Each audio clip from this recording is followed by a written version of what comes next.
देश के सामने सबसे बड़ी चुनौती कौन सी है? देश के सामने सबसे बड़ी चुनौती नौजवानों के लिए रोजगार पैदा करना, किसान का विकास करना, महिलाओं को सुरक्षित रखकर उनका भी विकास करवाना, यही सबसे बड़ी चुनौतियां हैं। 2014 में जब भाजपा की केंद्र में सरकार बनी और आपके प्रदेश में भी बनी, तो बहुत उम्मीदें थीं, आशाएं थीं, जिनकी वजह से आपने इनको भारी से भारी बहुमत से जिताया। आपके सामने बड़े प्रचार किए गए थे। नौजवानों को ये वादा किया था कि 2 करोड़ रोजगार हर साल 2 करोड़ रोजगार पैदा किए जाएंगे। लेकिन पिछले 5 सालों में आपने क्या देखा? 5 करोड़ रोजगार घट गए।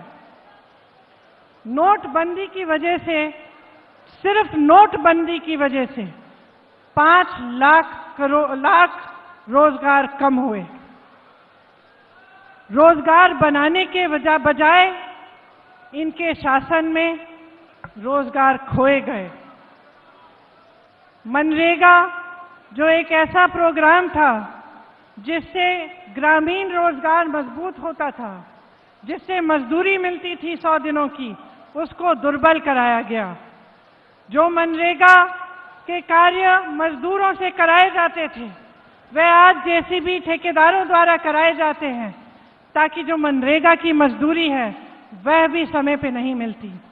नोटबंदी करके आप सबको कहा गया कि बहुत बड़ी देशभक्ति है, आप कतार में खड़े हो जाइए, अपने पुराने नोट बैंक में ले जाइए।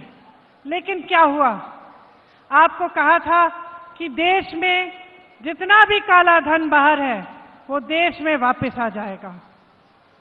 1 भी रुपया काला धन वापस नहीं आया। आप कतार में खड़े हो गए। आपने कभी किसी अमीर आदमी को कतार में खड़े हुए देखा? उस समय कभी कोई भाजपा का नेता देखा? आप ही खड़े हुए थे। यह देशभक्ति की बात उन्होंने आप तक सीमित रखी। उन्होंने कहा कि सारा धन वापस आएगा, लेकिन 1 रुपया नहीं आया। इससे किसका नुकसान हुआ? जनता का नुकसान हुआ, आपका नुकसान हुआ, मेरी बहनों का नुकसान हुआ जिन्होंने अपनी छोटी मोटी बचत की थी। किसी अमीर आदमी का नुकसान नहीं हुआ। और इससे ऊपर जब इन्होंने नोटबंदी की, तब शहरों में जो रोजगार मिलते थे वो घटे। जब शहरों में घटे और लोग वापस अपने गांव आए, तो पता चला कि मनरेगा भी दुर्बल है, मनरेगा के जरिए भी नौकरियां नहीं मिल रही। इस तरह इन्होंने नौजवानों को प्रताड़ित किया इन 5 सालों में कि मैं पूरे उत्तर प्रदेश में घूम आई हूं। जहां जहां जाती हूं मैं नौजवानों से मिलती हूं। सड़कों पर, चौराहों पे, बाजारों में मैं पूछती हूं, क्या आपको रोजगार मिला? मुझे एक भी नौजवान नहीं मिला है जिसने मुझे जवाब दिया कि पिछले 5 सालों के भाजपा के शासन में उन्हें सरकारी रोजगार मिला है। इनके शासन में 24 लाख सरकारी रोजगार खाली पड़े हैं। इन्होंने बात की थी 5 साल पहले किसानों की आमदनी की।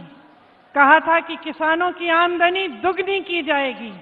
इनके 5 साल के शासन में किसान कर्ज में डूब रहा है। 12,000 किसानों ने आत्महत्या की। अपना उपज का दाम नहीं मिलता समय पर बीज और खाद नहीं मिलता। और आज किसान की यह परिस्थिति है कि तमाम प्रदेशों में आवारा पशु की समस्या पे से जूझ रहा है और सरकार सहायता नहीं करती। कहीं एक बार सरकार ने किसी किसान की सहायता की हो? जब वह कर्ज में डूब रहा हो तो मैं अपना नाम बदल दूंगी।